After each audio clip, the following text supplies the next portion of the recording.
Oi pessoal, é com muito orgulho que a gente está iniciando hoje o nosso primeiro episódio do Folha Talks. Esse que vai ser um podcast comandado por jovens para entrevistar os candidatos da eleição de 2022. Isso mesmo, Efraim. E o nosso primeiro convidado é o pré-candidato a governador do Distrito Federal, Leandro Graça. Seja muito bem-vindo, deputado. Seja muito bem-vindo, Leandro. Obrigado, Júlio. Obrigado, Efraim. Parabéns ao Colégio Único. Parabéns a vocês, antes de tudo, estudantes, também aos professores que apoiam essa iniciativa. Primeiro, quero dizer que eu estou em casa. Aqui foi um dos lugares em que eu trabalhei. Fiquei no Único entre 2015 e 2018. Sempre muito feliz, me sentindo super bem com a direção da escola, com os alunos. A gente fez muita coisa bacana aqui no Único e vejo que vocês continuam fazendo muitas coisas bonitas. Então, parabéns. Que alegria a gente poder conversar hoje. A gente agradece. A minha primeira pergunta é em relação ao seu mandato. Você é deputado distrital eleito em 2018. O que te fez ir para a política? A política é, na verdade, um serviço. A gente precisa começar a entender a política por esse lado. A política é um serviço que a gente presta. O exercício do mandato é um serviço prestado. Eu, desde a minha adolescência, sempre gostei muito de política. Eu sempre me interessei não só por eleições, mas por política de forma geral. Quando ainda eu estava na 7ª série, hoje o 8º ano, eu tive a oportunidade de ingressar na Pastoral da Juventude Estudantil, o grupo de jovens da minha escola. Eu estudava no Colégio La Salle. E essa experiência da pastoral me puxou para esse ambiente político. Por quê? Porque na pastoral, além da formação religiosa, da evangelização, a gente tinha também outras experiências de debate político sobre temas da sociedade, sobre temas importantes. E ali eu comecei a me motivar e me interessar cada vez mais por política. Comecei a participar de projetos sociais, saí daqui de Brasília, fui conhecer outros locais e trabalhar por lá também, como no Piauí, em Sergipe. Comecei a trabalhar com formação de lideranças juvenis, ainda enquanto jovem, formando outros jovens. E aos poucos eu fui amadurecendo esse meu interesse por política. De eleição eu sempre gostei. Sempre acompanhei muitas eleições, sempre apoiei candidatos. Mesmo antes de votar, eu sempre tinha meus candidatos, fazia campanha, mostrava para os meus pais quem era aquele candidato. Quando eu entrei na universidade, isso foi amadurecido de uma maneira mais intensa. Quando eu cheguei ao mestrado, eu fiz Sociologia na Universidade de Brasília, entrei na UNB para ser professor, queria ser professor e trabalhar com educação. Mas foi no mestrado que eu comecei a entrar mais nessa esfera do Estado. Comecei a pesquisar administração pública, gestão pública, políticas de educação ambiental. E ali eu comecei a me incomodar e ficar muito instigado a influenciar mais o ambiente institucional, das instituições políticas. Aí eu comecei a pensar realmente em vida pública. Comecei a pensar, quem sabe, em me candidatar. 2013, 2014, quase me candidatei, decidi ainda não. Mas participei ativamente das eleições de 2014, coordenando um programa de governo, ajudando a elaborar um programa de governo, à época do então candidato e depois foi eleito Rodrigo Hollenberg. Me afastei e em 2018 decidi me candidatar oficialmente a deputado distrital. Foi uma campanha simples, honesta, austera, ou seja, muito simples, sem dinheiro, sem estrutura, mas com muita disciplina. E para a surpresa de muita gente, que não acreditava que alguém numa primeira campanha, sem recursos, sem poder econômico, pudesse ser eleito, a gente conseguiu chegar lá. Que legal. E você consegue nos dizer quais foram as suas conquistas na Câmara Legislativa do Distrito Federal? A primeira conquista, e a maior delas, foi ter feito aquilo que eu acreditava ser importante. Honrar os meus compromissos de campanha, trabalhar pelas causas que sempre me moveram, em especial a educação, a sustentabilidade, a cultura, as crianças, os adolescentes. Então esse é um primeiro ponto. Eu destaco que a gente trabalhou efetivamente por aquilo que eu sempre defendi. Na minha vida, na minha história. Agora, do ponto de vista de produção legislativa, dos resultados em si do mandato, eu destaco o fato de a gente ter aprovado mais de 30 leis. Entre elas, leis que mudaram a vida da população diretamente, leis que alteraram o sentido do gasto público. Vou citar, por exemplo, uma emenda à lei orgânica. A lei orgânica é a nossa Constituição aqui no Distrito Federal. Hoje, os recursos que vão para crianças e adolescentes não podem deixar de ser gastos pelo governo. Essa emenda à lei orgânica foi uma emenda minha, que coloca o orçamento da criança e do adolescente como orçamento impositivo. Ou seja, o governo não pode se fazer ou dar uma rebolada ali e deixar de gastar esse dinheiro. Pelo contrário, assim como a educação, a saúde, a assistência e a infraestrutura, tudo que tem a ver com crianças e adolescentes precisa ser executado em termos de orçamento público. O carro exclusivo para mulheres no BRT, para a galera que mora em Santa Maria no Gama, é uma lei minha. Porque a gente via no início do mandato, a partir do nosso encontro com a comunidade, com a população, muitas reclamações sobre assédio sexual no transporte público, especialmente, óbvio, dirigido às mulheres, que são as maiores vítimas desse assédio. Então, hoje existe um carro exclusivo para mulheres no horário de pico. Muita gente vai falar, mas isso não resolve o assédio. Não resolve o assédio, mas dá conforto, qualidade de vida e segurança para as mulheres nesses momentos em que o ônibus está mais cheio.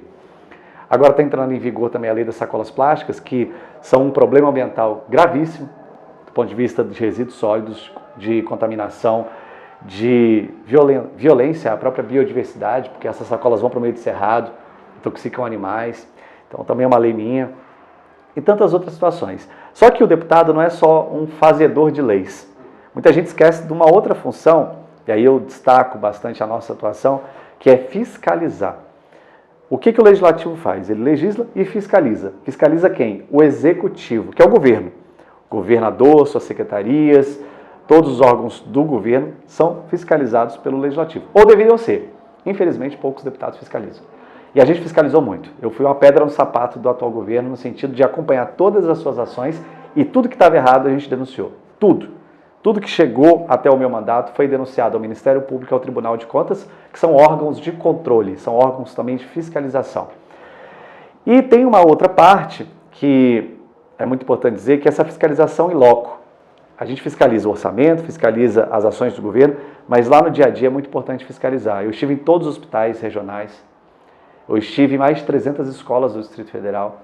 Eu visitei os CRAS, que são os Centros de Referência e Assistência Social. A gente está vendo na televisão essas filas no CRAS, de pessoas que têm direito ao benefício porque estão desempregadas em situação de extrema pobreza e passando fome, frio, para pegar uma senha e atendimento no CRAS. Então a gente fiscalizou isso, também denunciou o Ministério Público. Então essa fiscalização em loco, na base, no dia a dia da sociedade, fiscalizar o transporte, a gente fiscalizou muito. E por último, os deputados, eles podem dizer ao governo onde será gasta uma parte do orçamento. É o que a gente chama de emendas parlamentares ao orçamento. Cada deputado tem aproximadamente 18 milhões de reais por ano para indicar ao governo onde ele vai gastar, se é na educação, se é na saúde. E aí eu tenho uma alegria, como professor, em dizer que a gente destinou mais de 30 milhões, mais de 30 milhões de reais para mais de 350 escolas públicas. O que esse dinheiro representou? Representou reformas de banheiros, de salas de aula, compra de equipamentos, de projetores, de televisores, possibilitou compra de materiais, possibilitou potencializar projetos de robótica, projetos de formação de estudantes em altas habilidades e tantas outras coisas. Coberturas de quadras poliesportivas, muitas escolas tinham a quadra, mas no sol ou na chuva os alunos não usavam. Então isso foi um resultado concreto. Apoio a agricultores familiares, instalação de saneamento rural, investimentos na saúde, em UBS. A gente então conseguiu colocar o orçamento, o dinheiro público, onde realmente era mais necessário. Muito bom, Leandro. A minha terceira pergunta é, como deputado, já que você já fez tantas coisas, teve algo que você não conseguiu fazer nesse seu mandato? Teve algo que eu não consegui fazer, que foi instalar uma CPI para investigar o governo ibanês na Câmara. Mas não foi em si pela minha falta ou pela falta de vontade de alguns deputados. Pelo contrário, a gente conseguiu em 2020, quando foi preso o secretário de saúde do governo ibanês e toda a cúpula da saúde, apresentar um pedido de investigação, porque a tarefa da Câmara, como eu disse, fiscalizar. Se você tem evidências, indícios de denúncia de grave corrupção, o Legislativo tem que investigar, ele não pode se esconder, baixar a cabeça para o governo. Nós tínhamos 12 assinaturas para instalar uma CPI da pandemia, porque havia denúncias de superfaturamento, de testes rápidos. Para quem não sabe o que é superfaturamento, é o governo pagar muito mais do que ele deve em alguma coisa. Então, por exemplo, tinha teste rápido que o governo estava pagando 3 vezes o valor aproximadamente. E mais, empresas de brinquedo e de alimento vendendo teste rápido de Covid para o governo do Distrito Federal. E a gente queria investigar isso. Queria investigar por que o governo estava pagando muito mais em leitos de UTI do que o resto do Brasil, em hospitais de campanha. Parece que a pandemia foi uma grande oportunidade aqui no Distrito Federal para determinadas pessoas desviarem dinheiro público. E era isso que a gente queria aprofundar. E não conseguimos. Por quê? Porque uma parte da Câmara Legislativa, que é formada por 24 deputados, trabalhou muito para impedir que a gente investigasse o governo. A base do governo trabalhou muito para isso. E o próprio governo, a gente sabe disso. Portanto, não que seja uma frustração, mas foi um esforço que nós tivemos e que não se concretizou naquilo que deveria, que era a investigação. Também a CPI do IGES, que é o Instituto de Gestão Estratégica em Saúde, galera que vai fazer medicina, enfermagem, precisa saber que aqui no Distrito Federal foi criado esse instituto que serviria, em tese, para solucionar os problemas da saúde, mas ele só aprofundou os problemas da saúde. E a gente também queria investigar o IGES, que hoje tem uma dívida de mais de 150 milhões de reais. Não conseguimos. Agora, claro, tem situações também que às vezes você perde, você ganha, votações de projetos que você trabalha para que não sejam aprovados, mas a maioria às vezes quer aprovar. Então faz parte da democracia, é importante dizer isso. A democracia é também esse jogo do convencimento, da soma de forças, para a gente tentar alcançar aquilo que a gente acredita ser importante. Bom, vou te fazer uma pergunta agora que eu considero assim, uma das mais relevantes para conseguir entender, né, o que você está querendo fazer, o seu propósito dentro da política, que é por que você quer ser governador do Distrito Federal? O que te motivou? Quais são os seus propósitos?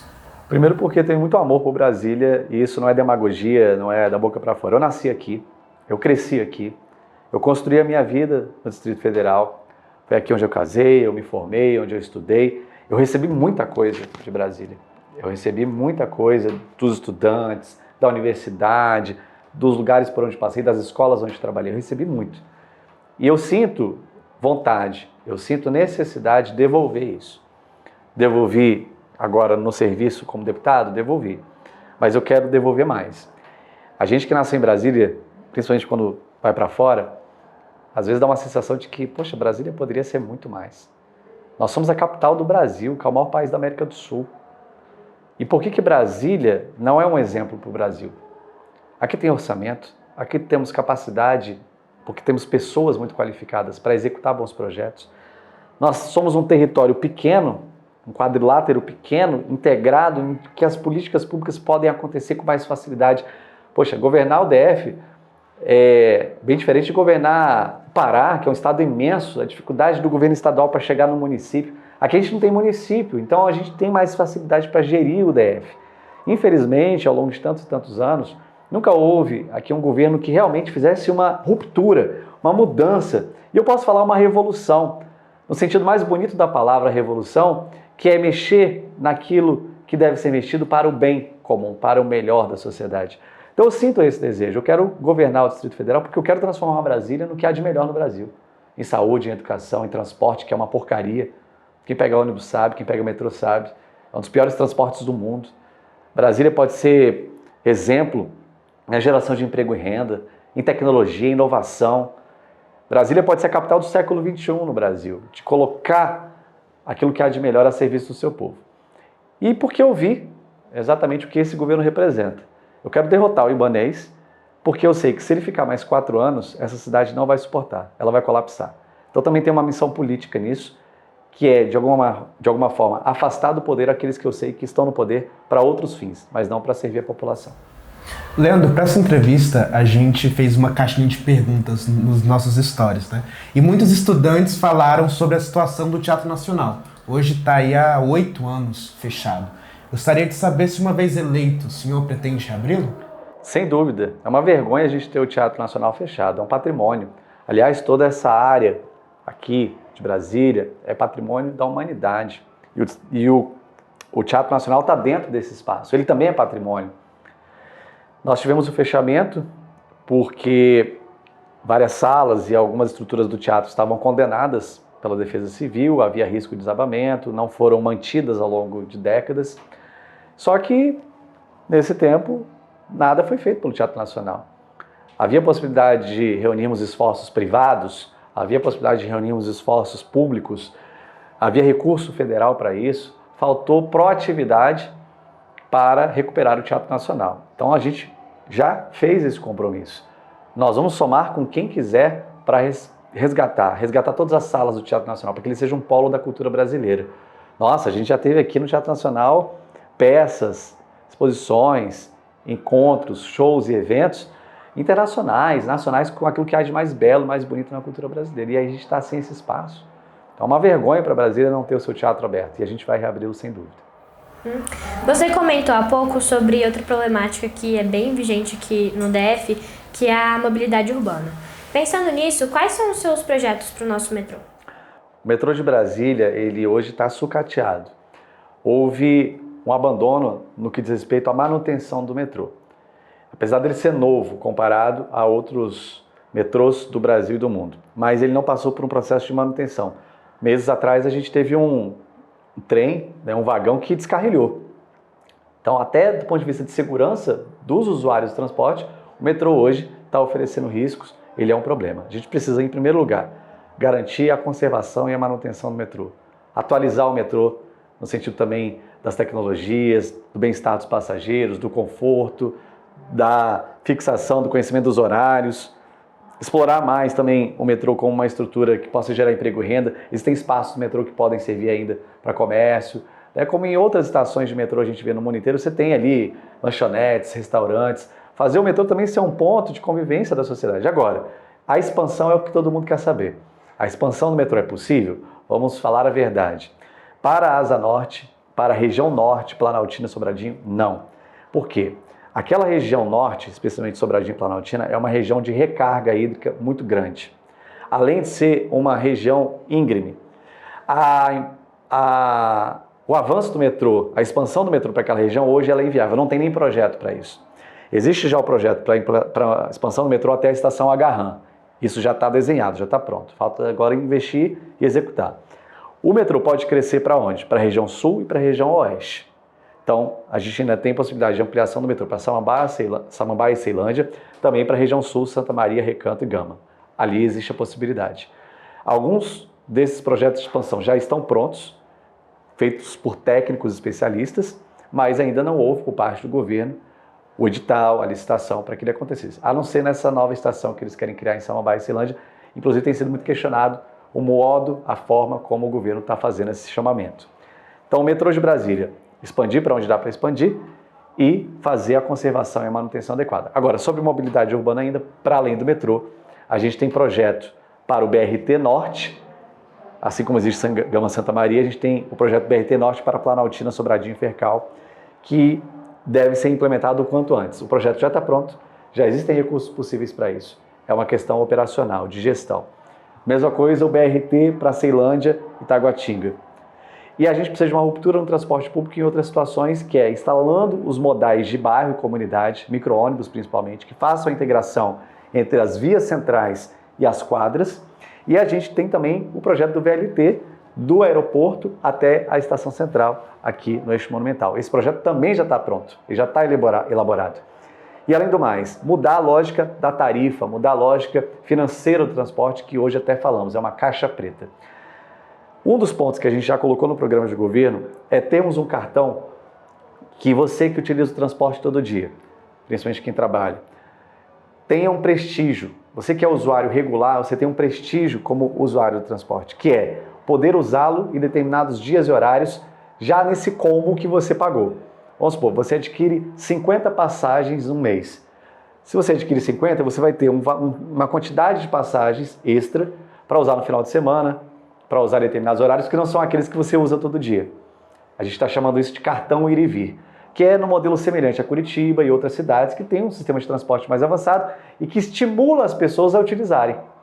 Hoje a gente tem a cultura do carro em Brasília. Para desestimular a cultura do carro, a gente tem que ter um transporte atrativo, mais barato para quem usa todo dia. Então é um pouco do que a gente está propondo e até convidar todo mundo a conhecer o programa de governo que já está lá no nosso site e a gente fala bastante de mobilidade, além dessas, outras ideias também. Leandro, oficialmente a gente pode chamar de candidato a governador pela federação PT, PCdoB e o seu partido PV. Vocês montaram uma chapa aí, Leandro governador, Olgamir vice-governadora e Rosilene para o Senado. Eu gostaria de saber, já que a gente está falando de 3 professores, quais são as propostas de vocês para a educação brasileira? É uma alegria estar com o Olgamir, que é decana de extensão da UNB, agora é licenciada, já foi secretária da Mulher, é doutora em educação, já foi gestora, uma pessoa que tem uma larga experiência, alguém que é de Planaltina, uma das cidades mais importantes do Distrito Federal, vem para somar muito nessa chapa. Rosilene, também professora de educação básica, sindicalista do Sindicato dos Professores, conhece a educação pública a fundo, porque durante esses anos todos circulou bastante, visitou as escolas, esteve perto dos professores. E eu também, que venho da educação básica, do ensino superior. Então, o fato de termos 3 professores numa chapa, muita gente pode dizer, poxa, mas vocês só vão falar de educação, vocês só vão defender a educação? Não. A gente já falou aqui de transporte, podemos falar de economia, temos projeto para a área ambiental, temos projeto para geração de emprego. Agora, tudo isso só vai funcionar se a educação for bem. A educação não é apenas a escola, a gente não está falando só da educação formal. Quando eu digo que o nosso projeto prioritário é a educação e as nossas histórias de vida demonstram isso, significa que a educação será o nosso projeto de sociedade.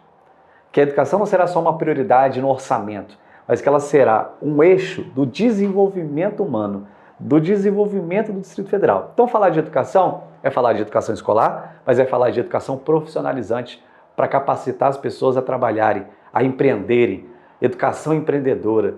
É educação no sentido do fortalecimento também da cultura, da educação como um lugar de formação artística e cultural, a educação como uma política também para a preservação socioambiental, da educação ambiental, da conscientização sobre a sua responsabilidade socioambiental, a educação como um instrumento de transformação das vidas.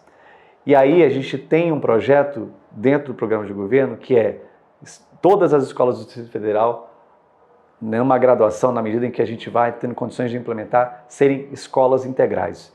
Já em sintonia com o novo ensino médio, com outros projetos, apesar do novo ensino médio ainda estar em processo de ajuste, na implementação, ainda batendo muita cabeça na rede pública, mas o que a gente quer? Todo jovem sair da escola com uma educação realmente transformadora na perspectiva profissional, que sai da escola com ofício.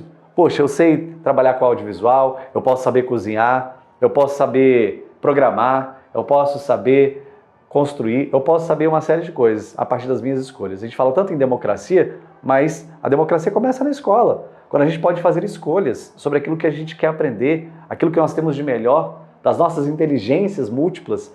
Temos programas na educação pública do Distrito Federal que são reconhecidos mundialmente.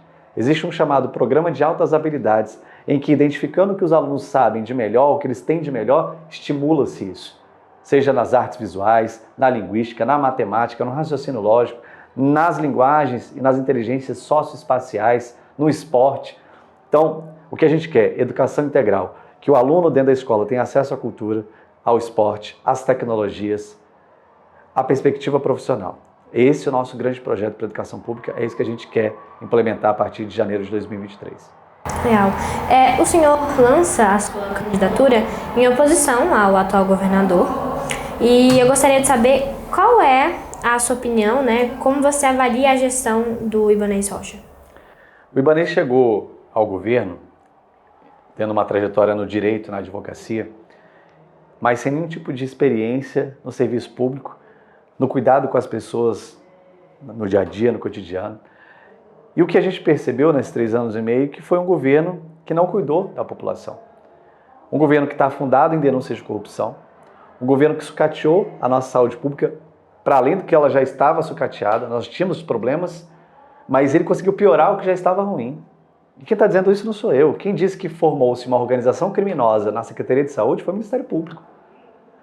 Um governo que maltratou os pobres, disse que ia governar para os pobres, mas governou para os ricos, para os milionários. A gente está vendo aí as filas no CRAS, as pessoas morrendo de fome, se humilhando para ter acesso a um benefício. Não construiu escolas, as salas de aula estão abarrotadas na rede pública. Eu estive há poucos dias no Centrão, lá de São Sebastião, o 101, Centro de Ensino Médio 1, que foi onde eu trabalhei um tempo. Tem 50 alunos por sala, salas pequenas.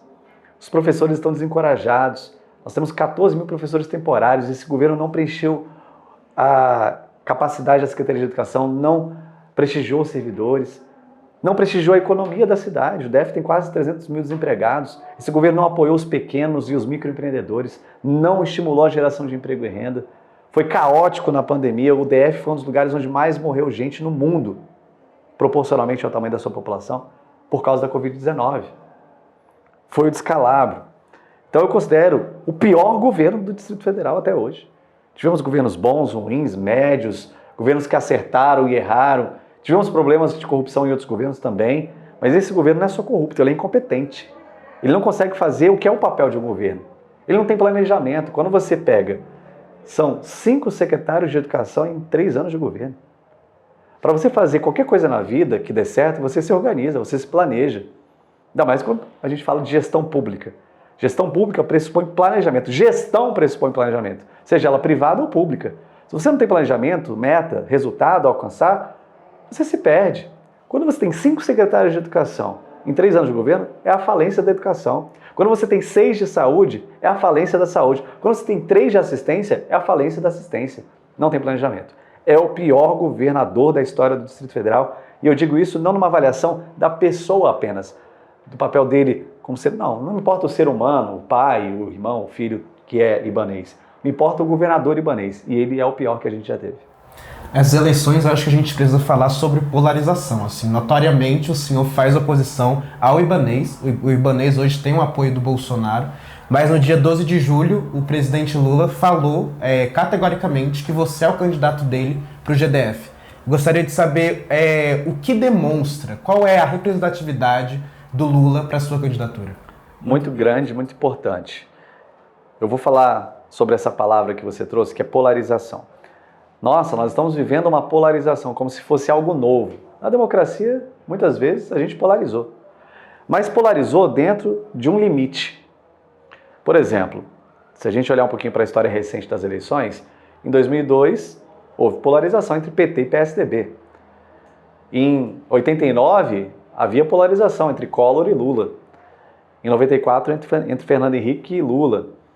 E assim por diante. Aqui no DF, a gente já teve polarização entre Roriz e também as candidaturas do PT. Essas polarizações são parte da democracia. A democracia é plural.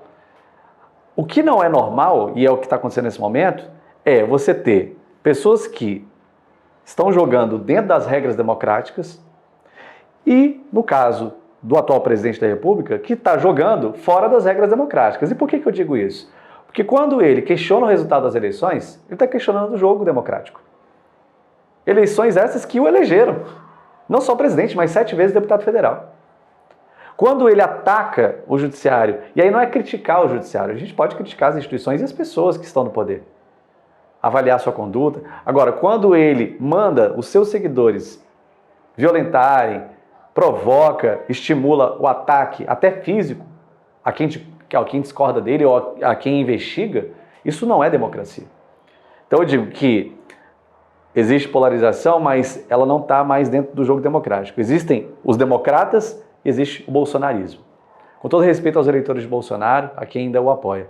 Mas eu não tenho condições de dizer que uma pessoa que defende torturador, uma pessoa que, no momento em que há pessoas, seres humanos, morrendo sem ar no leito de UTI, ele ri, faz piada com isso, que diz a uma deputada que só não a estupra porque ela não merece, isso para mim está fora da democracia. Voltando ao Distrito Federal, o apoio do Lula aqui é muito importante, sim.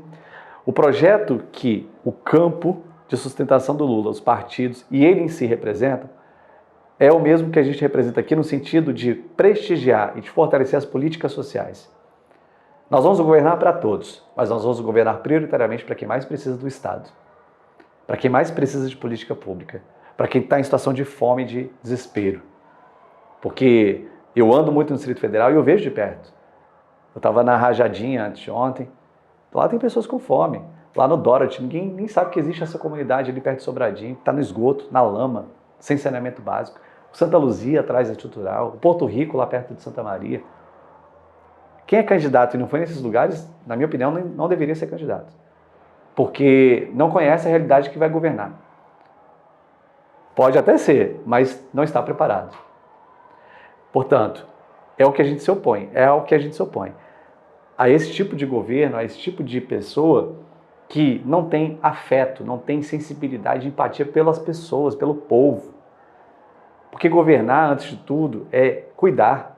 A política, no seu sentido genuíno, da polis, que era cuidar da polis, administrar a polis, governar a polis, era cuidar das pessoas da polis.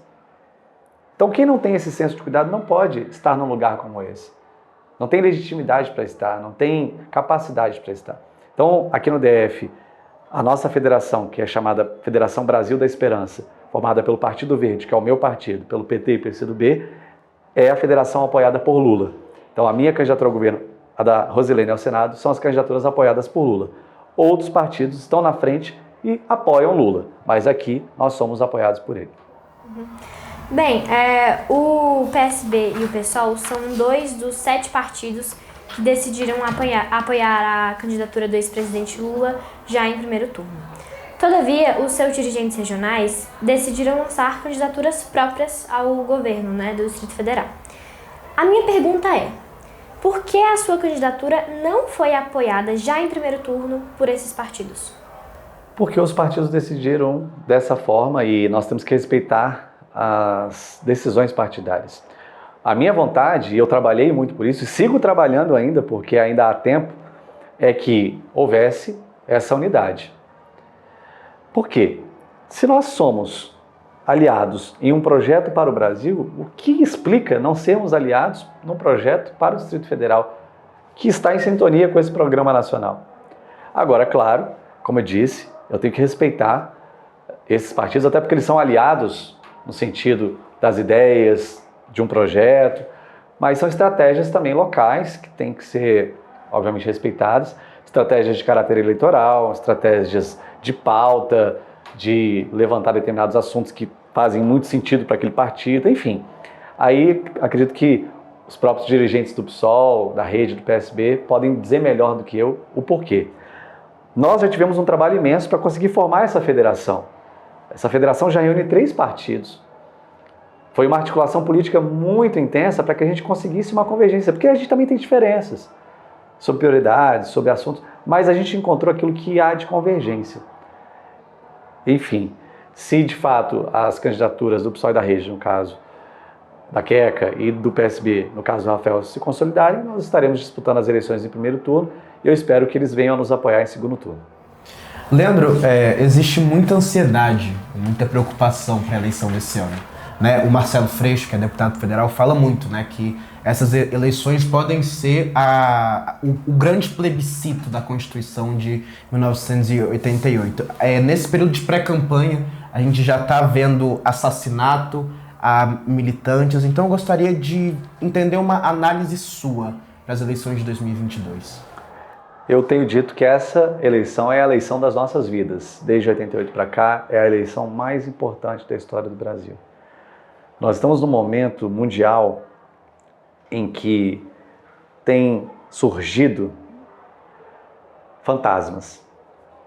Fantasmas do fascismo, fantasmas do autoritarismo, fantasmas de rupturas democráticas que ocorreram no meio do século XXI, a primeira metade do século XXI.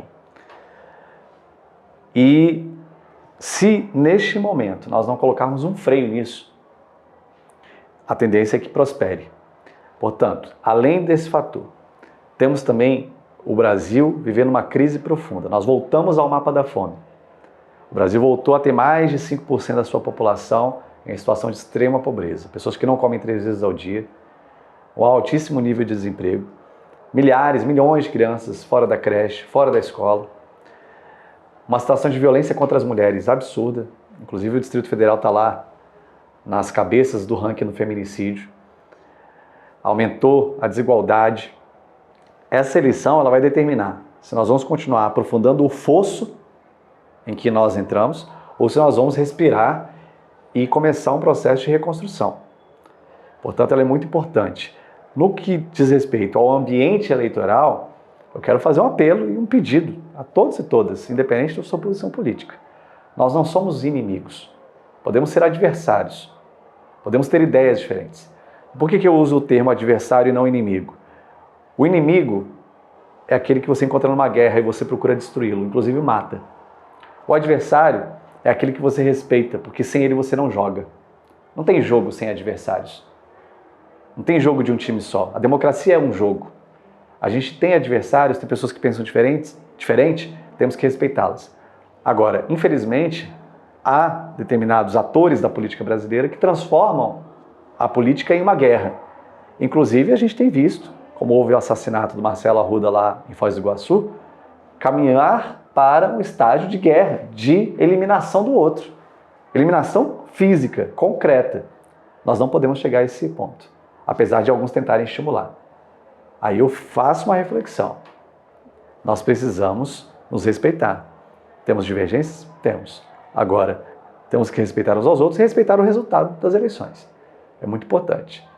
Infelizmente, nós tivemos em 2014 um primeiro questionamento dos resultados das eleições.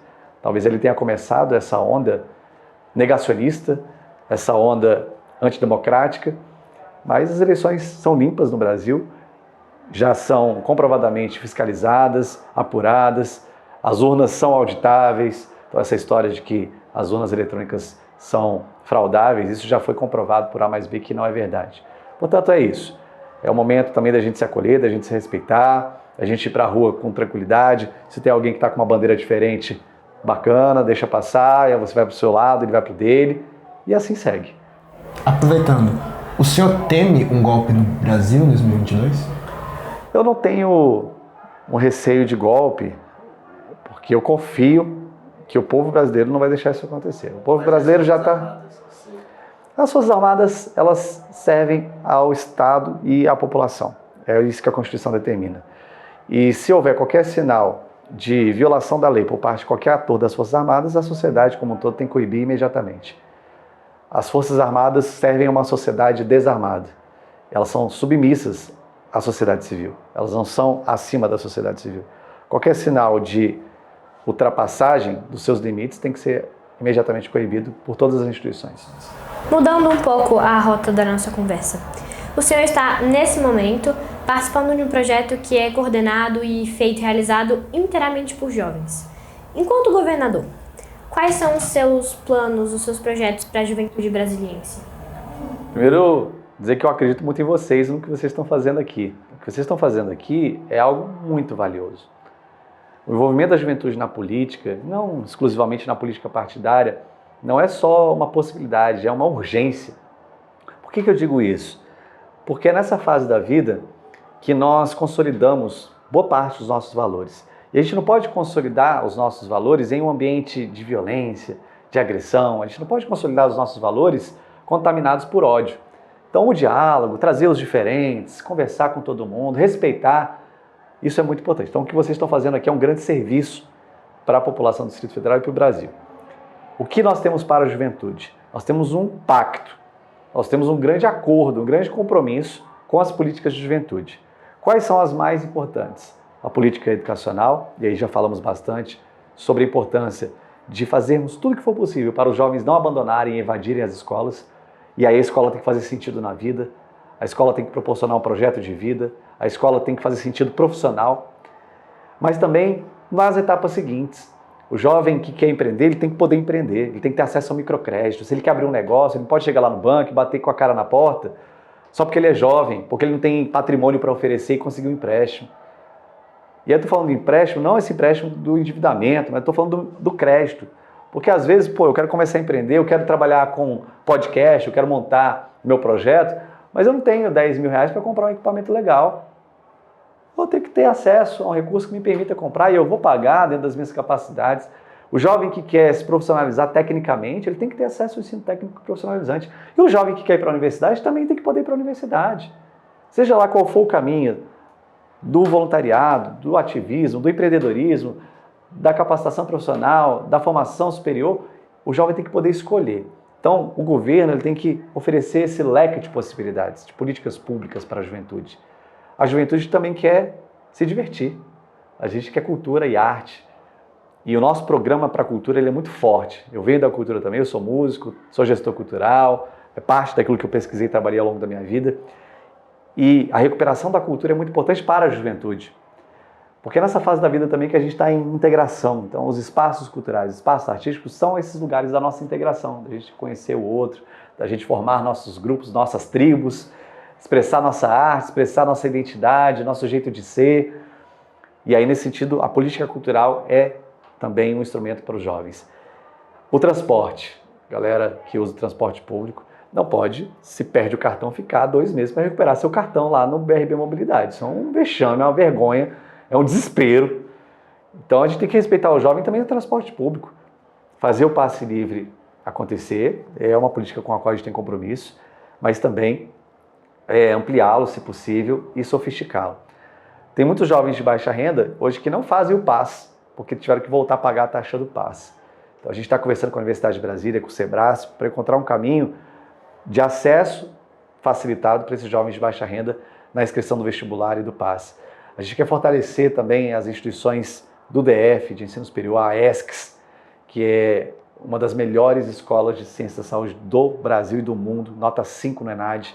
Eu conheço a FEPEX, eu conheço a ESCS, e a gente quer transformar a ESCS em algo ainda mais forte. Agora a gente tem a UDF, que é a Universidade Distrital, a ESCS vai ser incorporada, e ela não pode perder a sua identidade, o seu método pedagógico, o seu método de aprendizagem de problemas. A gente quer fortalecer isso, transformar a ESCS numa grandíssima instituição de ensino superior de pesquisa e de inovação do Distrito Federal. E tantas outras coisas, o esporte. A nossa política de esporte está extremamente fragmentada e fragilizada.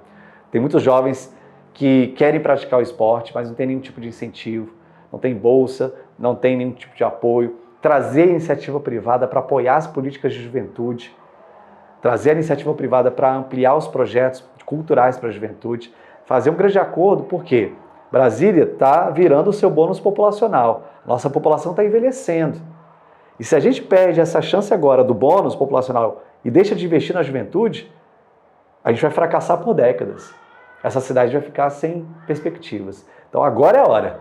Esse é o momento mais propício para a gente fazer políticas para a juventude. E trazer o jovem para participar mais. Trazer o jovem para participar mais da política também, nos conselhos, facilitar a participação social com o governo digital, que é o que a gente vai implementar, um governo digital, em que você possa dialogar com o governo o tempo todo, possa sugerir, possa criticar, possa mandar ideias. Então, interagir mais com a juventude do Distrito Federal. Legal. Vamos para o nosso bate-bola, então.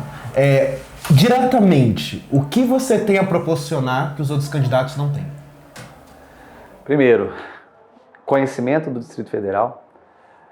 Talvez possa ter alguém que conheça tanto o Distrito Federal, mas mais do que eu, entre os atuais candidatos, não tem. Eu digo isso sem nenhum tipo de soberba ou prepotência, mas porque realmente eu andei. A eleição foi dia 7 de outubro de 2018. Dia 26 eu estava no sol nascente fazendo a minha primeira escuta comunitária. Até o início da pandemia eu fiz quase 40 escutas comunitárias presenciais. Depois fizemos várias virtuais. Quando foi possível retornar, retornamos. Eu conheço as 33 regiões do DF e várias outras regiões que não estão no mapa, mas que existem, que são vulneráveis. Então eu sei o que está acontecendo ali. E conhecer o Distrito Federal é pressuposto para governar bem a cidade. Eu conheço a área rural do Distrito Federal, conheço núcleos que ninguém nunca ouviu falar, talvez que não conheça. O Rio Preto, Pipiripau, a Rajadinha, como eu citei há pouco, o núcleo rural lá do INCRA 9, do INCRA 6, do Alexandre Guzmão. Eu fui em todos eles. Então eu sei o que acontece no dia a dia dessas pessoas. E o nosso projeto, o nosso programa de governo, ele não é da cabeça dos especialistas, daqueles que entendem. É também, porque contribuíram bastante. Hoje tem quase 200 pessoas no nosso programa de governo ajudando a elaborar propostas, mas é fundamentalmente legitimado pelas comunidades que nos apontaram seus problemas. Eu radicalizei na participação social. Isso é outra coisa. Nós vamos radicalizar na participação social, um compromisso que a gente tem. Um governo forte, um governo legítimo, um governo eficiente, ele precisa estar em conexão com o povo. E aí, outra coisa que eu posso dizer, eu nasci aqui, cresci aqui, eu tenho um amor, um afeto por essa cidade que talvez também alguém possa ter tanto quanto, mais do que eu acho difícil, porque eu sou apaixonado por Brasília, eu vejo Brasília assim, com um potencial gigantesco, sabe? Eu sonho com isso, eu quero isso, eu tenho sede disso.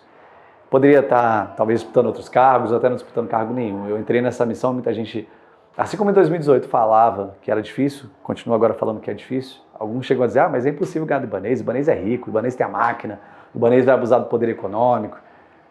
A gente vai fazer um acordo com o povo. Se eles têm os milhões, a gente tem milhões de amigos, milhões de parceiros, milhões de apoiadores que estarão conosco nessa caminhada. Caso o senhor vença a eleição, qual é o legado que você pretende deixar como governador do Distrito Federal? Acabar com a fome na capital do país. Nenhuma criança, nenhum adolescente fora da escola. Todos eles e elas tendo acesso a uma educação pública de qualidade. Reduzir o desemprego, se possível, acabar com o desemprego. A gente sabe que é uma missão muito difícil, mas vamos reduzir o desemprego. É inadmissível que uma família, um pai, uma mãe não tenha trabalho, não tenha como colocar comida na mesa da sua filha, do seu filho. Eu quero deixar o legado também de uma saúde digna. Eu quero terminar o governo e ter completado 100% de cobertura da atenção primária em saúde. O que é isso? É a presença da saúde nos territórios, nas comunidades. Que na lei do SUS, a galera que vai fazer também medicina, eu sei que aqui no único muita gente quer fazer medicina e que é mais, o SUS, o Sistema Único de Saúde, ele projeta isso como a principal forma de salvar a vida das pessoas, de garantir saúde. E saúde não é cuidar da doença, saúde é evitar a doença.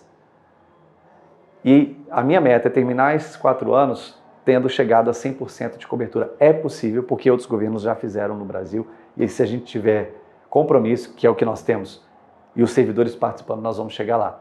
Ter saúde em casa, equipamentos de saúde perto da casa das pessoas, equipes de saúde atendendo próximas às casas das pessoas.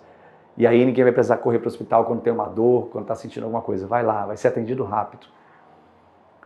E tantos outros sonhos que eu tenho. Eu quero uma Brasília sustentável, eu quero uma Brasília que seja ponta, que seja qualificada nas práticas de gestão de resíduos sólidos. A gente tem um aterro que já está chegando no seu limite, porque a gente não trata os resíduos sólidos. Eu quero fortalecer as cooperativas de catadores, eu quero que as pessoas tenham oportunidade. Eu quero uma Brasília livre, para as pessoas escolherem o que elas querem ser, o que elas querem fazer, que tipo de projeto elas querem desenvolver. Eu quero apoiar os empreendedores, os pequenos e os micro, principalmente, porque são eles que geram empregos. Cada 10 empregos no Brasil, 7 são gerados por micro e pequenos negócios. E as pessoas não têm creche, elas não têm apoio, a burocracia é gigantesca. Então essa é a Brasília que eu quero deixar aí depois desses 4 anos de governo. E para finalizar, Leandro, como a Júlia falou, esse é um projeto roteirizado, dirigido e apresentado por jovens. Então eu queria que você mandasse um recado para a nossa juventude, para os estudantes que assistiram a entrevista até aqui. Eu quero dizer em primeiro lugar que eu acredito em vocês. Eu acredito que os jovens desse país são a mola propulsora, são aqueles que realmente transformam a realidade quando querem. Em todos os momentos da história brasileira, foram os jovens que protagonizaram as mudanças. Foram os jovens que defenderam as causas importantes. E mais uma vez, em 2022, serão os jovens que vão mudar os rumos do Brasil e vão mudar os rumos do Distrito Federal. Quero transmitir mais uma vez o meu carinho por cada um e cada uma que estuda aqui no Único, essa escola em que eu trabalhei durante um bom tempo da minha vida, que eu tenho um amor imenso, um grande respeito pela direção, pelos professores, pelos parceiros que fazem dessa escola uma escola de referência, principalmente porque tem estudantes que são muito comprometidos, não só com a sua própria educação, mas com a sociedade. Então vocês estão de parabéns e a gente está junto. Bom, pessoal, essa foi a nossa entrevista com o candidato a governador Leandro Graz. Deputado, eu gostaria de agradecer muito pela sua presença, em nome de toda a Folha Única, de todo o Única Educacional. Muito obrigado por ter aceitado o nosso convite e por participar desse projeto junto com a gente. Eu que agradeço, uma honra estar aqui com vocês. Parabéns. E fiquem ligados para os próximos episódios do Folha Talks. Até mais, gente. Tchau!